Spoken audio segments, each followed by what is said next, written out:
Desde que eu criei o canal aqui no YouTube, que volta e meia eu recebo algumas mensagens de pessoas perguntando como que foi o meu processo de conscientização e de aproximação desses debates sobre questões sociais, e como que foi também a história da minha relação comigo mesmo e do meu processo pessoal de empoderamento. A gente tá começando agora o mês do orgulho LGBT, que é uma fase que eu acho que é bem importante pra gente compartilhar um pouco desses processos e tentar multiplicar essa experiência de auto-amor e de orgulho. E pensando na importância disso, o Bradesco me convidou pra vir aqui compartilhar um pouco dessa história com vocês e falar também sobre essa ideia, sobre esse conceito de empoderamento, uma palavra que é bem importante, que descreve processos muito importantes, mas que caiu muito na conversa das pessoas e virou quase uma palavra da moda. E aí, pra evitar esse processo de esvaziamento, vale a pena a gente abrir uma conversa aqui pra gente resgatar esse sentido e valorizar essa palavra um pouco mais.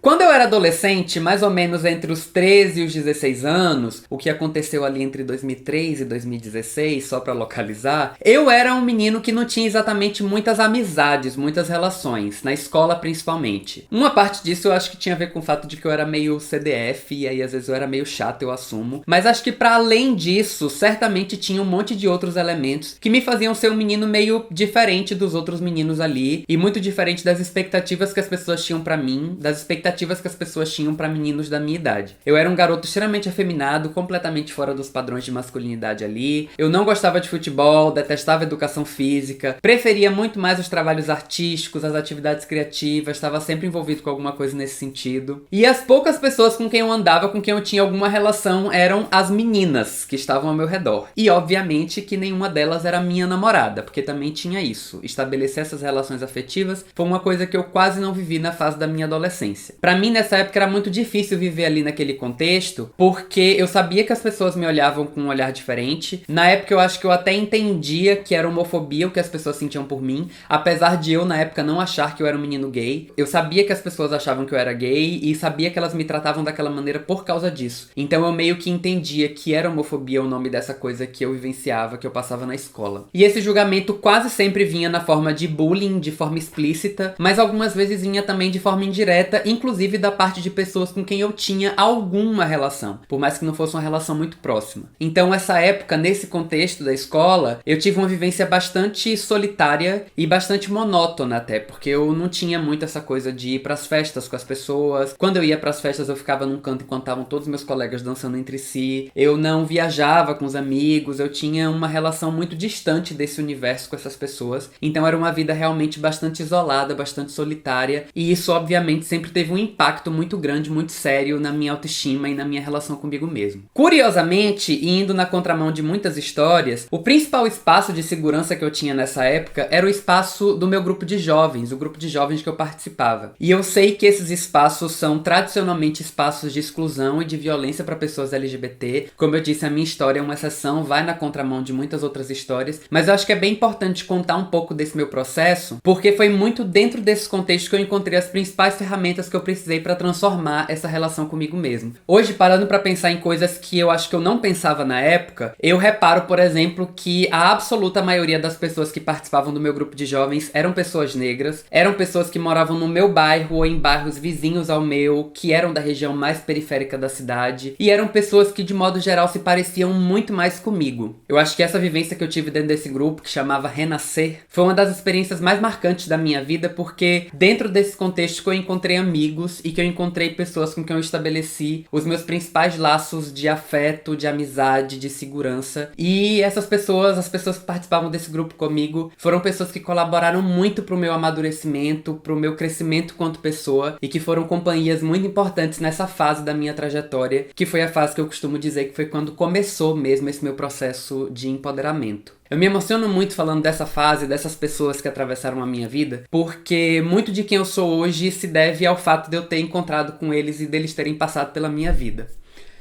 Vou chorar.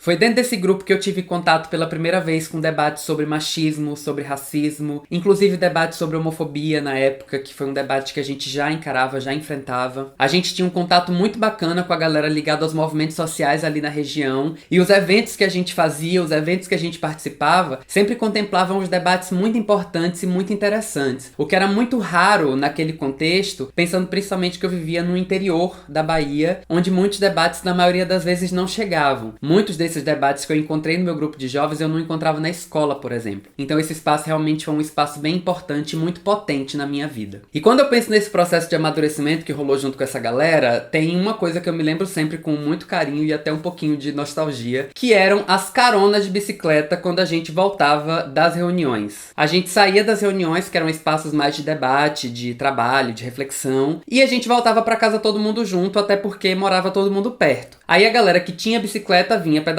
e dando carona aos que não tinham bicicleta. E aí era muito bacana porque rolava uma espécie de peregrinação, porque não ia cada um pro seu canto, cada um pra sua casa. Não, a gente saía todo mundo junto, de bonde, e ia parando na casa de cada uma das pessoas, deixando todo mundo em casa em segurança. E aí pelo caminho, obviamente, a gente vinha falando da vida, falando da gente, falando das nossas questões, falando da relação com a família, trocando conselho. Todo mundo já era muito militudo nessa época, então a gente falava sobre as questões do país, sobre as questões da cidade, a gente falava sobre os desafios da juventude, sobre as desigualdades que a gente enfrentava, e no rumo daquelas conversas a gente também ia sonhando muito sobre o mundo que a gente queria construir. E aí a gente ia conversando, deixando todo mundo em casa e a conversa ia rendendo. A gente chegava na casa de uma pessoa, aí parava na porta, conversava, deixava a pessoa lá e seguia adiante. Aí a gente chegava na casa da segunda pessoa, parava na porta de novo, conversava e seguia adiante. E assim a gente ia pelo caminho, parando na porta de todo mundo e estendendo aquela conversa que durava horas depois da reunião. E eu adorava, porque a minha casa era uma das últimas, então eu era privilegiadíssimo porque eu pegava a maior parte dos pedaços das conversas. E gente, eu aprendi tanto nessas muitas conversas, é uma imagem que marca tanto a minha vida assim, porque essas pessoas ali nessas trocas cotidianas, na carona de bicicleta, essas pessoas me ensinaram a sonhar. Foram pessoas que, através do afeto, me ensinaram o quanto é importante a gente se mover pelo amor, pela busca pela justiça, pela liberdade, pela transformação da sociedade, pela transformação desse mundo. Eu tenho um sentimento de muito amor e de muita gratidão por tudo que esses meus amigos me ensinaram nessa fase da minha vida em que eu era só uma adolescente. E eu não era um adolescente fácil, é importante dizer. Eu vinha de uma formação muito tradicional, na escola eu tinha contato com debates e com ideias muito conservadoras às vezes. E eu costumo dizer que eu tinha todo o material para crescer e me tornar uma pessoa agressiva, fechada, violenta e talvez até uma pessoa muito frustrada, muito castrada, estabelecendo uma relação péssima comigo mesmo, porque dali a um tempo eu ia me descobrir uma pessoa diferente e eu com certeza não teria conseguido me aceitar. E se isso não aconteceu foi porque eu encontrei nessas pessoas acolhida, afeto, abraço. Pessoas que se dispuseram a sentar comigo e trocar uma ideia e me dar uma carona de bicicleta e me apresentar a um monte de outras coisas que em outros contextos eu não iria conhecer. E eu tô contando tudo isso porque eu acho que não tem como a gente falar de empoderamento sem recuperar essas histórias, sem recuperar essas nossas histórias, que são histórias sempre coletivas. Pra mim é muito importante fazer sempre esse resgate, porque eu acredito que não existe processo de empoderamento que não seja sempre coletivo e afetivo. Pra mim esses dois pilares são muito importantes e pra mim não tem como a gente construir esse debate sem resgatar esses elementos da nossa história. Quando eu falo da minha preocupação com essa banalização e com esse esvaziamento da ideia de empoderamento, eu acho que o meu incômodo vem principalmente do apagamento desse sentido coletivo e afetivo dessa palavra, que é um sentido que eu vejo que tem se perdido muito. Volta e meia eu vejo algumas pessoas falando desse processo como se ele fosse um processo isolado, individual, como se essa coisa de se empoderar fosse uma trajetória solitária e muito racional também. Uma coisa que fica no campo das ideias e que você organizou com você mesmo dentro da sua própria consciência. A lógica é tipo assim, eu era uma pessoa que tinha tais ideias, daí eu procurei ler e estudar sobre tal assunto, daí eu me desconstruí, mudei as minhas ideias e hoje eu sou uma pessoa empoderada. Obviamente que isso tudo tem a ver com esse processo de banalização e de esvaziamento dessa palavra, que é uma parada que vem acontecendo com muitos outros conceitos que a gente vê sendo usados na internet e que às vezes também são apropriados pela publicidade, pela mídia e que vão sendo usados de forma excessiva até o momento que eles se esvaziam ou até o momento que eles ganham um sentido que se torna puramente comercial. Eu me lembro que já faz algum tempo, acho que em 2017, que eu dei uma entrevista pro Lázaro Ramos no programa dele no Canal Brasil, O Espelho, e antes de falar qualquer outra coisa, a primeiríssima pergunta que ele fez foi justamente essa. Não já deu de falar de empoderamento, não? Não já virou uma palavra da moda? E eu super concordo com essa leitura, com esse diagnóstico de que o empoderamento virou uma palavra da moda, e eu acho que é principalmente por isso que esse sentido individualista se banalizou e se espalhou por aí. Mas eu acho que a resposta que eu dei pra ele na época é mais ou menos a mesma avaliação que eu tenho hoje. É justamente pelo empoderamento ter se tornado uma palavra da moda que eu acho que a gente precisa continuar falando sobre ele, para disputar esse significado e garantir que esses conceitos não sigam sendo esvaziados. Até porque esses conceitos foram criados por pessoas importantes que estavam preocupadas em denunciar os problemas que a gente vive e também estavam preocupadas em favorecer e impulsionar os nossos processos de transformação e de emancipação. Uma coisa que eu acho que nem todo mundo sabe, por exemplo, é que apesar dessa palavra empoderamento ser uma palavra antiga, que vem do inglês, quem usou ela inicialmente no contexto brasileiro, cunhando como um conceito, foi Paulo Freire, que é um autor, um pensador que muita gente também já ouviu falar.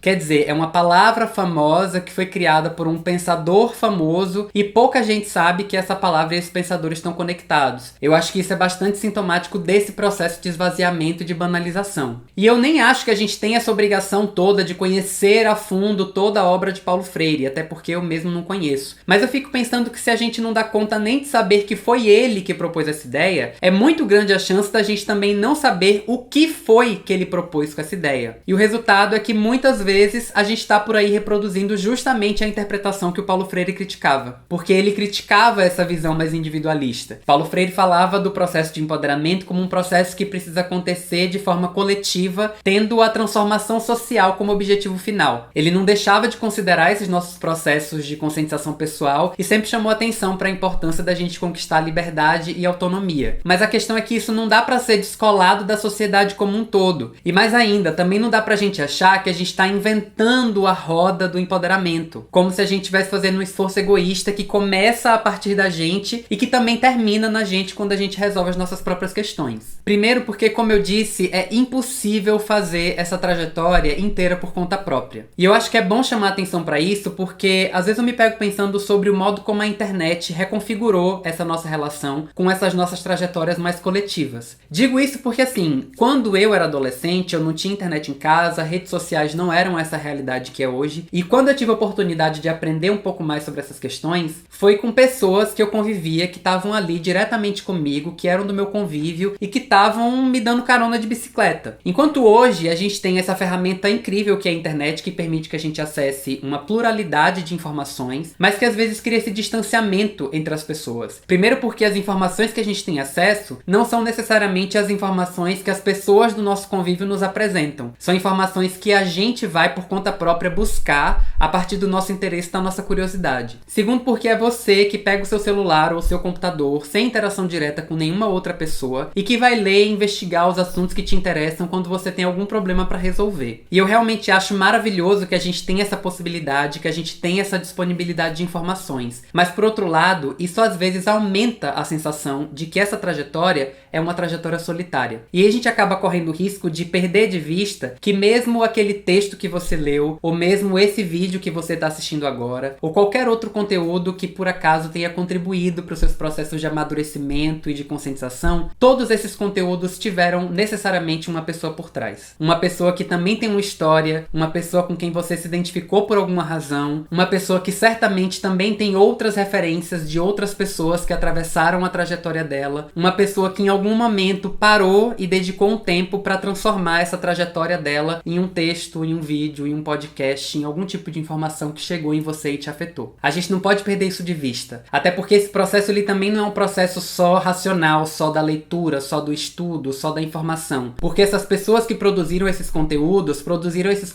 por causa de alguma coisa que afeta a vida e a trajetória delas. E você só veio procurar essas informações por causa de coisas que também afetam a sua vida e a sua trajetória. E se elas te afetam, elas também não te afetam só na sua necessidade de estudar ou na sua necessidade de se informar. transformar. Elas te afetam na sua relação com um amigo, com um familiar, com um professor, com pessoas que também atravessaram a sua vida e sem ser necessariamente pela via da informação, do conceito, do texto teórico, também foram pessoas que ajudaram no seu processo de se tornar quem você é hoje. Ninguém faz esse caminho de forma solitária. E eu acho super importante reiterar isso, porque eu até entendo quanto são importantes esses processos de conscientização pessoal para que a gente possa aprender a se amar, superar o auto-ódio e estabelecer uma outra relação com quem a gente é. Mas quando a gente pensar isso de forma isolada e quando a gente tira do foco a importância que outras pessoas tiveram na nossa trajetória, a gente corre o risco de perder de vista a importância que nós podemos ter na trajetória do empoderamento de outras pessoas também. Eu, pelo menos, tenho um sentimento de muita gratidão por todas as pessoas que contribuíram e que até hoje contribuem para os meus processos de empoderamento, porque eu sinto que eu não posso ignorar o quanto elas foram importantes para a construção da trajetória que eu tive até aqui. E aí eu falo da galera do meu grupo de jovens que me deu carona de bicicleta, mas eu falo também de uma tia que foi a primeira pessoa que falou abertamente comigo sobre a minha sexualidade. Eu falo de uma amiga muito querida que me ajudou a resolver um monte de crises em relação às questões raciais. Eu falo da minha melhor amiga que me ajudou a entender e a lidar com um monte de medo que eu tinha. Eu falo de uma professora da faculdade que me ajudou a pensar fora da caixa com um monte de coisas. Eu falo da minha mãe, da minha avó e da minha bisavó, que são as minhas maiores referências. Eu falo de um monte de criadores de conteúdo LGBTs e negros que estão aqui no YouTube, nas redes sociais, fazendo um trabalho incrível. E um monte de outras pessoas, principalmente pessoas LGBTs e pessoas negras. Pessoas com quem eu tenho construído relações muito bonitas de afeto, de troca, de amizade. Relações em que a gente tem sonhado juntos e construído juntos um projeto muito bonito de transformação da sociedade, de transformação das relações, de transformação do mundo. A verdade é que sem essas pessoas eu não seria ninguém, e o mínimo que eu sinto que eu posso fazer é tentar devolver pro mundo pelo menos um pouquinho do bem que elas me fazem. E isso num processo contínuo que não acaba e que é feito a muitas mãos. Porque eu, enquanto indivíduo, não consigo empoderar uma outra pessoa, dar a ela poder sobre si, sobre a própria consciência. Esse é um processo que é dela, mas é um processo que ela também não vai fazer sozinha. É um processo que a gente vai construir juntos, nos nossos encontros, de forma coletiva e pela via do afeto, partilhando as nossas histórias e construindo juntos o sonho de mundo que a gente quer construir. E assim como esse projeto não começou em mim, ele também não vai acabar em você que tá aí do outro lado. A gente não pode pensar em empoderamento como um processo que tem começo, meio e fim. A gente tem que pensar em empoderamento como um processo que tem começo, meio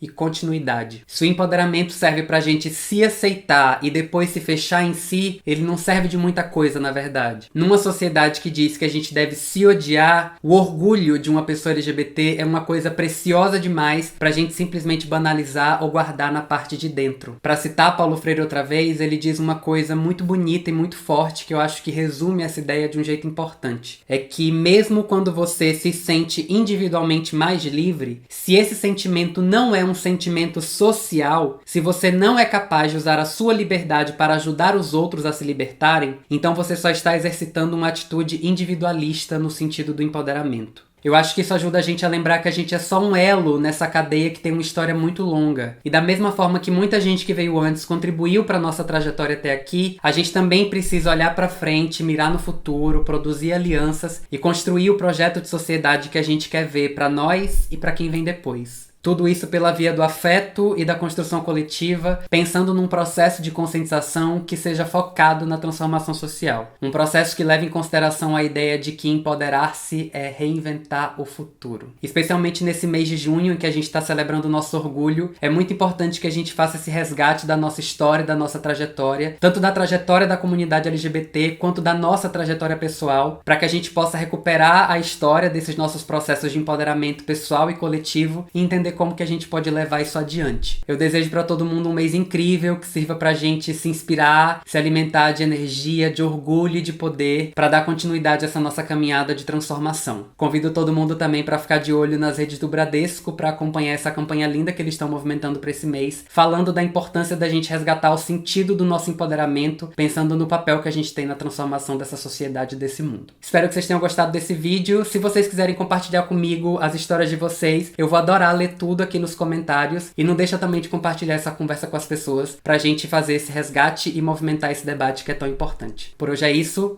um beijo gigante pra todo mundo, feliz orgulho pra todo mundo, e a gente se vê no próximo vídeo aqui no Muro Pequeno. Até lá, tchau, tchau!